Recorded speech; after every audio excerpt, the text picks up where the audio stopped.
Welcome to the 8th Annual Conference of the Weston A. Price Foundation. We are delighted to see you here. And the subject of our seminar today is Nourishing Traditional Diets, the Key to Vibrant Health. The burning question that we are asking ourselves and seeking the answer for: what is a healthy diet? And I'm sure that you're all as confused as the general population about what a healthy diet is. I think everyone has a fairly general idea that how we eat has something to do with how healthy we are. But there's so many conflicting claims about what constitutes a healthy diet. Is it the Atkins diet, based largely on animal foods? Is it a vegetarian or vegan diet that avoids animal foods? And then all of these other dietary schemes for which many claims are made: the zone diet, the macrobiotic diet, the South Beach diet. How can we make sense of all of these conflicting claims? Even Lisa Simpson, who's a very smart young lady, even Lisa Simpson is confused. And then, of course, we have the U.S. government official diet.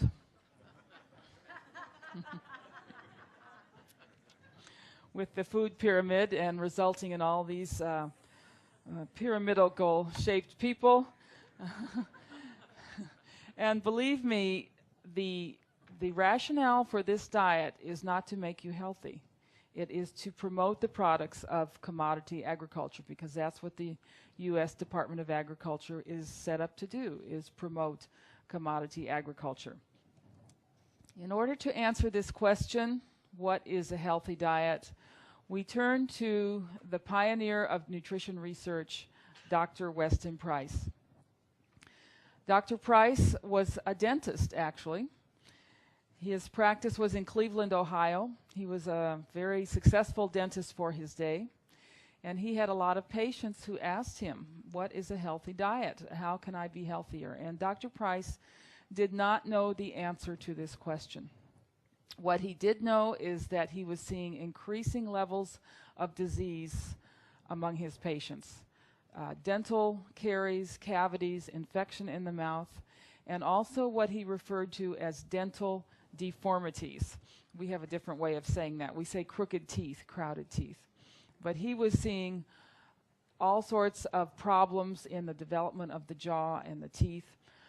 And what he noticed and what he observed was that people who had poor dental health, people who had cavities, who had infection, people who had crowded and crooked teeth and overbites, generally had poor overall health. The teeth were a mirror to the rest of the body.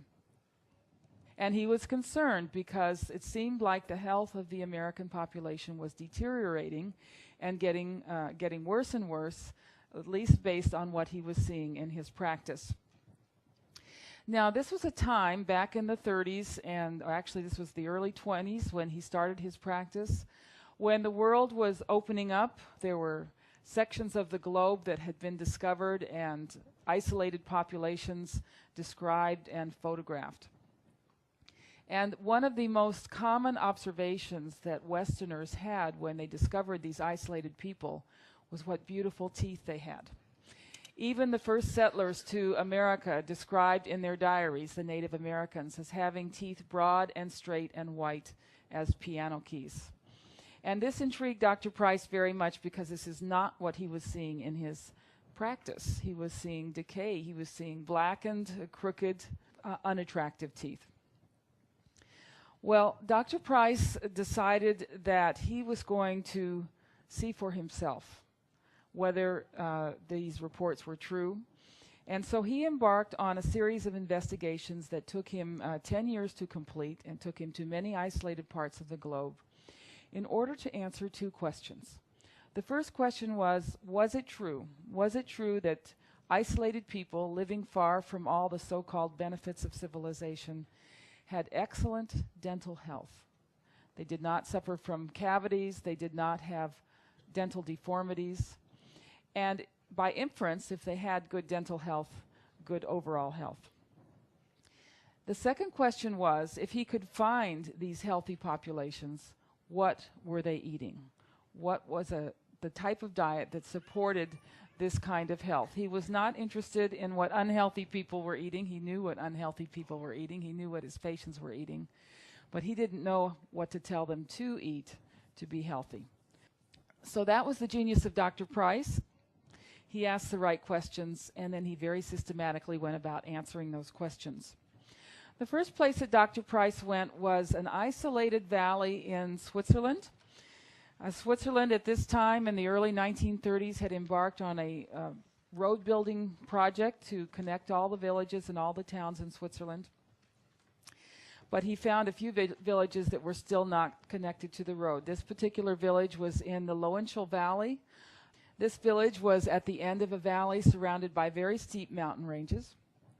And the only access to this village was a footpath too narrow for a wheeled cart. That way he was assured that the foods that they were eating, they grew there in the village for themselves, with the exception of salt, which was carried in. They did not have salt. Now, when he came to a tribe or a village, the way he worked was he sat down with the elders, and with the help of an interpreter, he explained his research. And when he had their permission, he then took every individual from the village, young and old, sick, no exceptions. He wasn't leaving out people deliberately. And he lined them all up, and then he very carefully looked in every single mouth and meticulously counted cavities. And that part of his research, he kept little notebooks. It was very precise and scientific. He also noted the presence of dental deformities. And this part of his research was published in peer-reviewed journals of his day. He also took general notes about the health of the population based on his observations. And then he made notes about the food. He described the foods that they were eating. And he took samples of the foods back to his laboratory in Cleveland and analyzed them for nutrient content. So this was the way that Dr. Price worked. It was actually a very scientific way of working to answer these two specific questions that he had. Well, you can imagine the amazement of the dentist from Cleveland, Ohio, coming to this isolated village in Switzerland and lining up, first of all the children. And he had to look in 3 mouths before he found even one tooth that had evidence of decay. So there was less than 1% tooth decay among the children in the Swiss village. And every child, every individual in the village had naturally straight teeth. No one needed braces. There were no dental deformities. He described the children's faces as broad. Their nostrils were broad, had very good facial construction. They were also very sturdy. They played barefooted in the freezing water of the running streams during weather in which he and his wife had to wear heavy overcoats. The Price Pottinger Nutrition Foundation has just released another photograph from Switzerland, and you can see how round the children's faces are. Very good facial development, allowing plenty of space in the jaw for the teeth to come in straight. By the way, the children did not brush their teeth. They didn't have toothpaste. They didn't have fluoride treatments. In fact, he very delicately described their teeth as being covered with green slime, but they were not decayed. He also, of course, looked at the adults, and he found the same situation in the adults. Virtually no tooth decay and no dental deformities, very straight teeth. The men in the village were known for their great strength. They routinely won the athletic contests held throughout Switzerland, and the women were known for their great beauty from this particular village. When he talked to the health officials in Switzerland, he learned from them that there had never been a case of tuberculosis in these few isolated Swiss villages. And this was a time when tuberculosis was a huge problem in the rest of Switzerland. It was the #1 killer, not only in Switzerland, but throughout Europe. But these people seem to be completely immune to tuberculosis. So here we are in the Swiss village, the first place that he visited, with his first question, could he find a healthy population? And he's answered this question with a yes. He's found a population with excellent dental health, from all he can determine, excellent overall health. So we go now to the next question. What were these people eating? The #1 source of calories in the Swiss village was the very food accused of causing tuberculosis in the rest of the world. The theme of this conference is honoring the sacred foods. We've heard some very interesting talks about these sacred foods. It doesn't hurt to redefine the sacred foods. They were foods that primitive peoples believed to be very important for preconception, pregnant and nursing mothers, and for growing children. It was during this period of formation of the baby, getting ready for that baby, and during the period of growth. And I can't stress enough, those are the windows of opportunity. You cannot go back after the body's formed and reform the body. Dr. Price analyzed these foods and found them to be extremely rich in what we call the fat-soluble activators. These are vitamins A, D, and vitamin K2, the animal form of vitamin K. So our rallying cry is not remember the Alamo, but remember the activators. A lot of people say, oh, the Weston A. Price Foundation is about lots of meat or low carb or fermented foods. We're about the activators. That is our number one message to get out there. What they are, how they work, what's in our food, and how to get these foods on people's tables. Dr. Price called them activators because they are catalysts for mineral absorption. Without the activators in our diet, we cannot absorb and utilize not only minerals but also protein, no matter how abundant in the diet or in the foods that we eat. I'm going to do a little bit of review here. A lot of you have seen these pictures. We'll go through them quickly. And then I'm going to get into some recent testing that we've done and some really amazing things that we found in testing foods, things that surprised even me. The fat-soluble activators are found in certain seafoods, not the fillets of the fish, but the eggs, the livers, the fish liver oil, fish heads. Shellfish are a very important sacred food in many cultures. Oily fish and sea mammals like the seal. And not all of these are foods that we find in our diets. In the land animals, these activators are only found in the foods if the animals are outside in the sunlight eating green grass. And from this comes our tremendous emphasis on grass-based farming. It's interesting that this grass-based farming not only provides us with the wonderful sacred foods so important for individual happiness and health, but it is a great fertility for rural life and for a healthy economy. So all the foods that we're not supposed to eat, such as butter and cream and egg yolks, liver and organ meats and animal fats, are the parts of the food that contain these sacred activators. The major principles of healthy traditional diets, and we need to understand what these principles are because the actual diets are very different. Some places had lots of animal foods and some places had grains and others didn't. People had milk.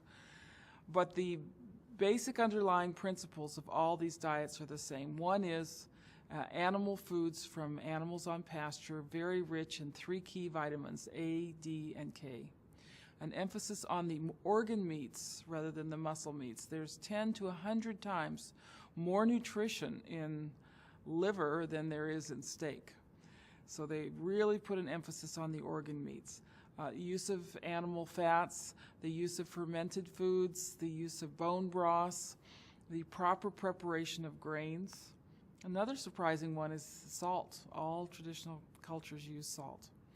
So once you know these principles, you can incorporate them into a diet that you like, that your children will actually eat, that you can afford, and that's available where you live.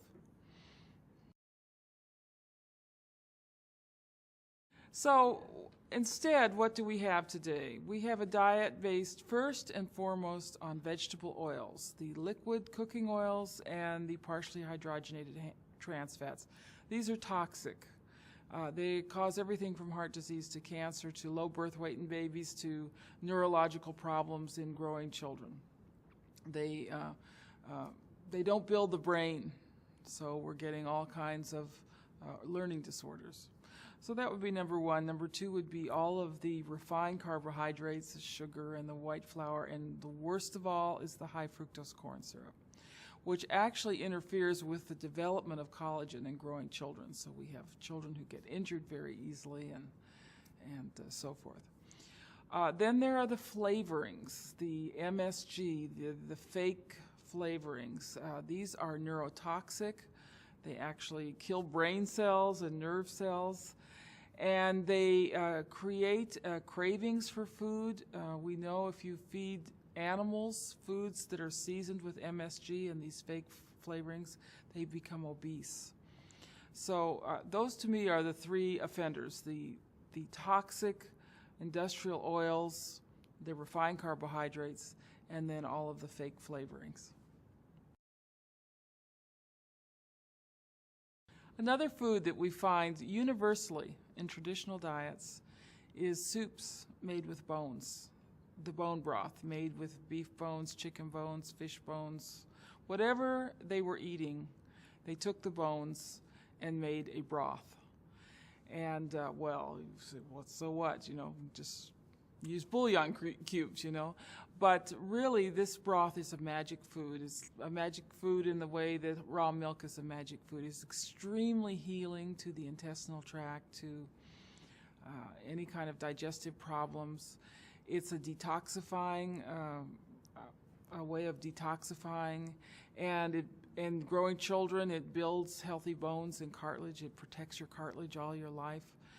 It also helps with digestion, helps your food digest much, much better. And we actually have compiled all the science about this. But tradition is validated by that science. And everywhere you go in traditional cultures, I don't care if it's Africa, Asia, Europe, even the American Indians made broth. They preferred broth to water. Put the bones in a pot and cooked it. So that's another very important principle that we need to get back to.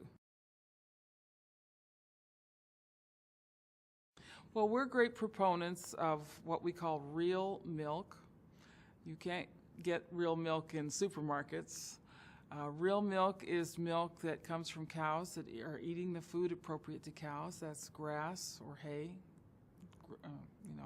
pastured animals. Real milk has all the fat in it the way nature intended. That fat is there for a reason. Nature doesn't make mistakes.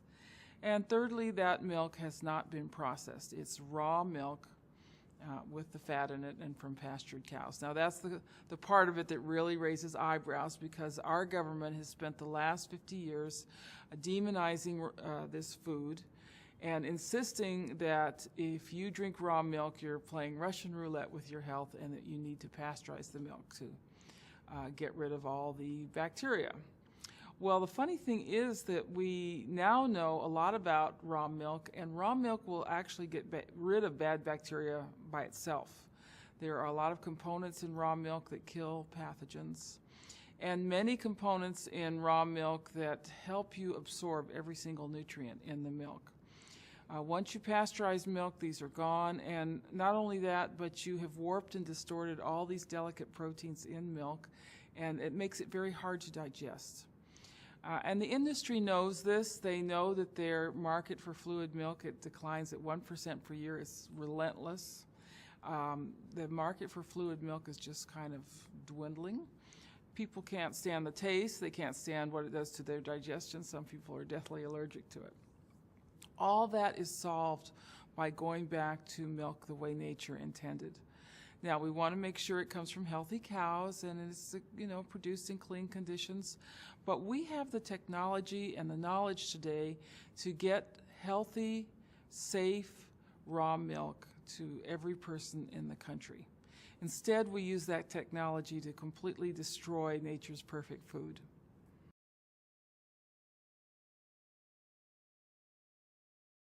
The food pyramid is got the base as grains. So you're supposed to eat 6 to 11 servings of grains per day. That's rolls, pasta, bread, crackers, grains, breakfast cereals.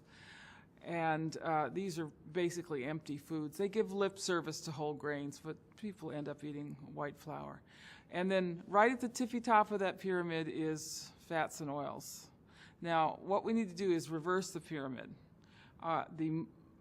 Most of our calories should come from fats, not so much the oils. So butter, lard, cream, egg yolks, animal fats, fat in the meat, the fat in the chicken. That should be at least 50% of our calories. And these fats should be good, healthy fats from grass-fed animals.